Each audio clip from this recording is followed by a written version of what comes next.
Post. Okay. So then if you record like 30 seconds, does it save it or something? Because I don't want to like do a We do whole not the full half an ball. hour. We do the full ball now. So go, Arnold. No, no, no. Hold on. Oh, Um, save it because if you can't actually save it, then we do it all for nothing. no, well, I don't know how to do this, So but it says pause recording, stop recording for now. yeah, yeah. I'm paused it. So when you're ready, you can talk and then we just go for it. But what I'm saying is I think you need to test it, make sure it works. It will work, Arnold. I, like once we are finished, I press the stop button and then I can probably copy and paste it. That's how it Yeah. goes. It should not be too hard. So let's just Um, process. um, um, um, um, um, um, um, I will see if I can find my speech papers back.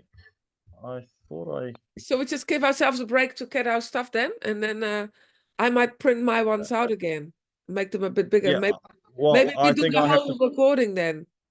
Yeah, we're probably going to have to, and I'll print out my stuff as well.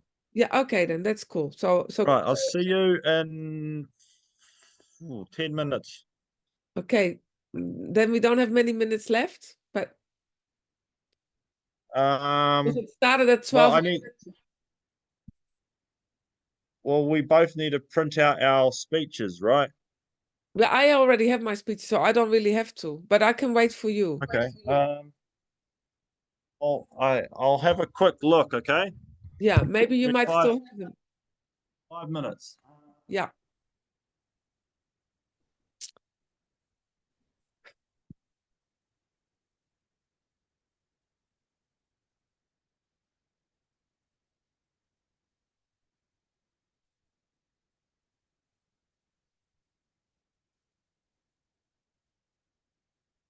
Right, I do have them.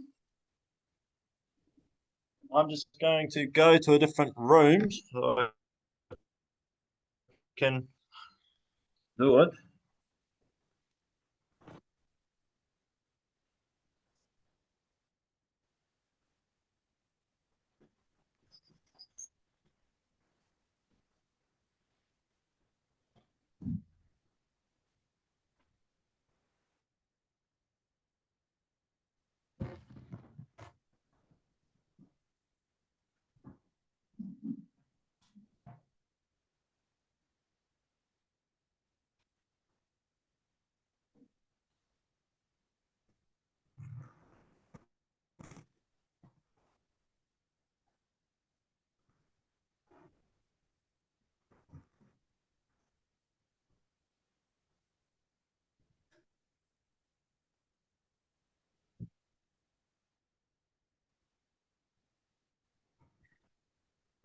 Oh, you back, Arnold?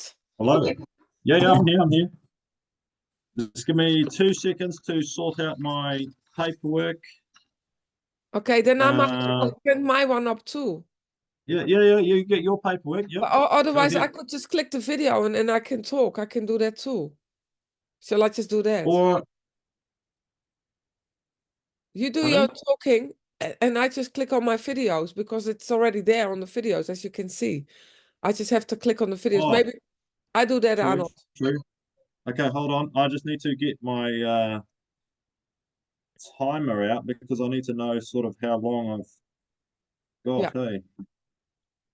Okay.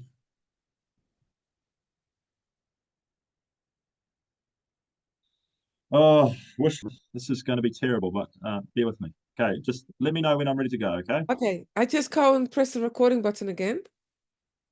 Okay. And then can you do next slide, like when I say next? Yeah, okay. Pause recording. Oh. Hi there. I'm Arnold. I'm working on this presentation with Ria.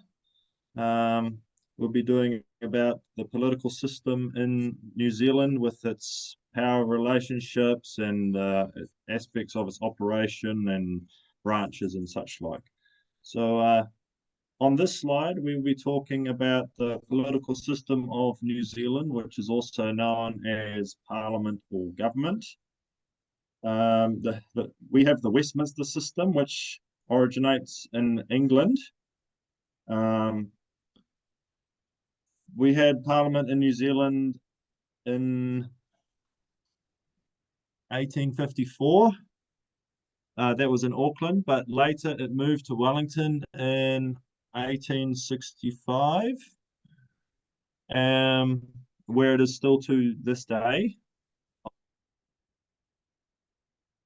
On the 19th of September, New Zealand became the first self-governing country to allow women to vote. So that's quite cool. We have a representative democracy.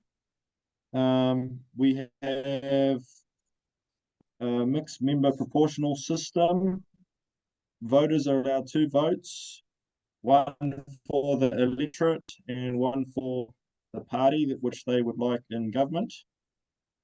For the first time in history, New Zealand has a 3-party coalition with 2 deputy prime ministers.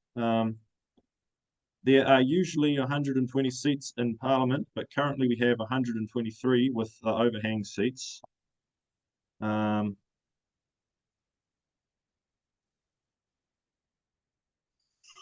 A party needs to win over half the seats in the Parliament to govern. This may be done by parties forming a coalition, which makes over the 50% requirement to form government. That's from the Parliament website. A distinctive feature of New Zealand electoral system is that voters of a Maori descent may choose between 2 electoral rolls, the general roll or the Maori electoral roll. That's from Hassel and Stephens. The role of Parliament is to represent the people and revise laws and oversee the work of the executive and establish a budget for its work. Also from Hassel and Stephens.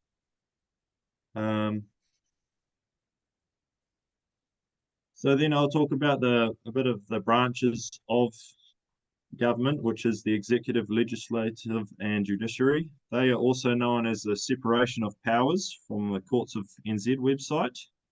So you've got the executive. He is the prime minister and his MPs of their parties who are voted by the majority vote. Then you have the legislative. Their role is to debate on the bills and vote on whether they should be approved and become law or not. They challenge and hold the government to account, make new laws, approve how taxpayer money is spent. All members of the legislature are chosen by voters. That's Hassel and Stephens. Then you have the judiciary. This is made up of the country's judges who interpret and apply the laws. They discuss the legality of the government action and all that. They make sure the government is following the legal laws of how to make policy and how Parliament should operate, and then they determine how the laws that Parliament does make be applied. They're an independent power. The independence of the judiciary in these arrangements exists to ensure impartiality in judicial decision making. That's from the Courts of NZ website. So yeah. Right, next slide. In this slide, I will talk about the policy cycle. You've got the introduction, first reading, select committee, second reading, committee of the whole house, third reading, and royal assent. The bill is introduced into Parliament, and that explains the policy, what it seeks to fulfill, and it is also available to the public. That's all from the Parliament website. The first reading is the first opportunity for the House to debate the bill. If it passes that debate, it is referred to the Select Committee. That's from the Parliament website. At the Select Committee, they take a closer look at the bill. and what they think about it and such like. Often at this time, they invite the public to have a look at the bill as well, and then they consider amendments or changes they may like to make to the bill or add to the bill. Then they present these recommendations and amendments to the bill, and it's presented back to Parliament for step 4, which is second reading. So at the second reading, the bill is presented back to the legislator with all the recommended changes from the select committee and from, public input and such like. Then it is at the end of the select committee amendments, any of those that did not have the unanimous support of the select committee are voted on in the legislature. And if they are passed in the legislature, then they are incorporated into the bill once it passes that second reading. That's from the Parliament website. Then you have the Committee of the Whole House. This is where MPs debate the bill with all members of the House. They consider the bill in detail and make any further amendments. That's from the Parliament website. So then you have the third and final reading. This is the last opportunity to debate and decide whether the amended bill should be passed. And if the bill is passed by the legislator, the clerk of the House needs to certify the passed bill, and then he will send it away for royal assent, which is the final part of the policy process. The bill is sent away to the Governor-General, who gives royal assent, and the bill will become law. So that's the overall policy process in New Zealand at the moment. Next slide. In this slide, I will be talking about the power relationships in New Zealand politics, are not all the power relationships, but these are a few of the ones I thought were significant, and as many as I could think of. So first of all, you have the power, the people. They have the power to vote on a party for the country and an MP for their electorate. Members of the legislature can be removed at the next election if they do not satisfy the expectations of their electorate. That's from Hassel and Stevens 2021. The people also have the power to protest or to start a referendum. They also have the power of their legal and human rights, which the government must uphold and protect. Then you have the MPs, party MPs, and electorate MPs. They have the power to focus on policies that suit their expectations or worldview or of their party or electorate. They have the power to determine who they will listen to, whether it's anyone or whoever's on or whatever suits their plans best. So they have the power to discriminate or advocate. This obviously comes at the cost of support or maybe their job. Then you have the Prime Minister. They have the power of leadership of the executive. They steer the policy and bring out decisions, and they get, the Prime Minister leads all decisions in the government, influencing the policy process and outcomes for the country. Then you have the Governor-General. They have the power to act on behalf of the monarchy and give royal assent for a bill to become law. In New Zealand, the Prime Minister is the head of the government, but the head of the state is the Governor-General, appointed by the King of New Zealand. That's from Hassel and Stevens. Then you have the executive. They have the power to steer the policy process by including their preferences and suggesting their amendments to all the bills. The opposition do not get that type of say. Like the executive also have the power to call a snap election if they want to, which if successful means they get to stay in power for another 3 years. Then you have the legislator.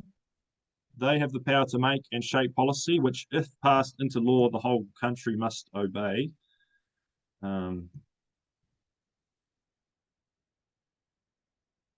Then you have the judiciary, the government to the law, to ensure the policy process is legal, and also the power to interpret and apply new law into practice. I think I forgot to talk about the opposition. They have the power to question and critique every aspect of the bill, to either support it or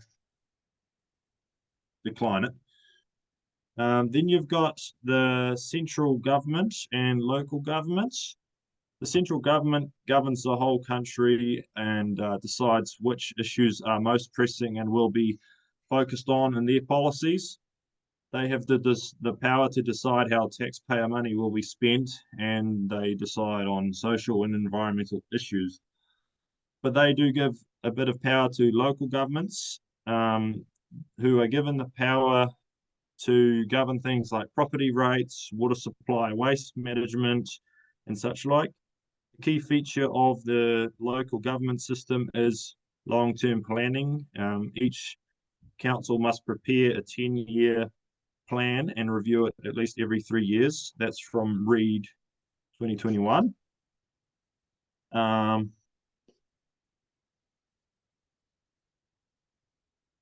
Then you have the emergency. This is a significant power that the government can declare a state of emergency and fast-track emergency laws. For example, the COVID vaccine laws and the lockdowns and such like. Then you also have the path dependency. This is due to the short election cycle of 3 years. It prevents investments such as infrastructures, model of health, education, and ensures they will continue despite who is in office. That's from Hassel and Safford. So basically, if they've been spending billions of dollars on infrastructure, that will not be lost because the government is changed. So that's a power that the government could use, knowing that it can't get changed if it's a certain amount of money. Then you got referendums. There's 2 types: citizens initiated and government initiated. This is the power to get accurate representation of all voters in the country. For example, the flag change referendum. Referendums can alter and stop the process. However, they are really as effective as hope. That's from Prevost and MacArthur 2021.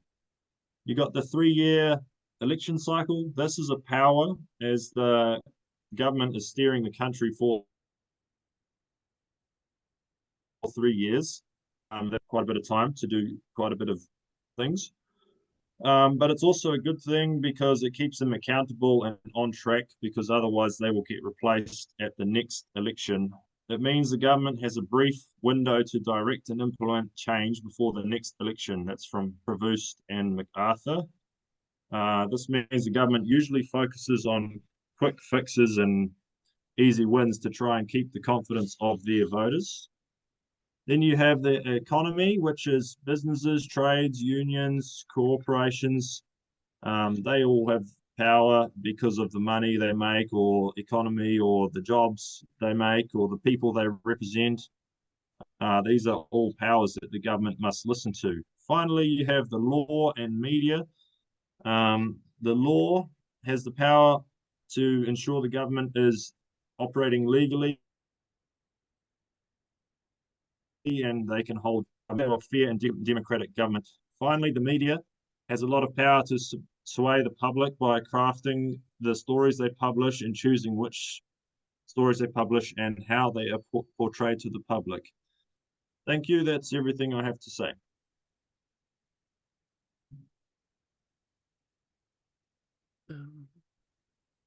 Just gonna stop the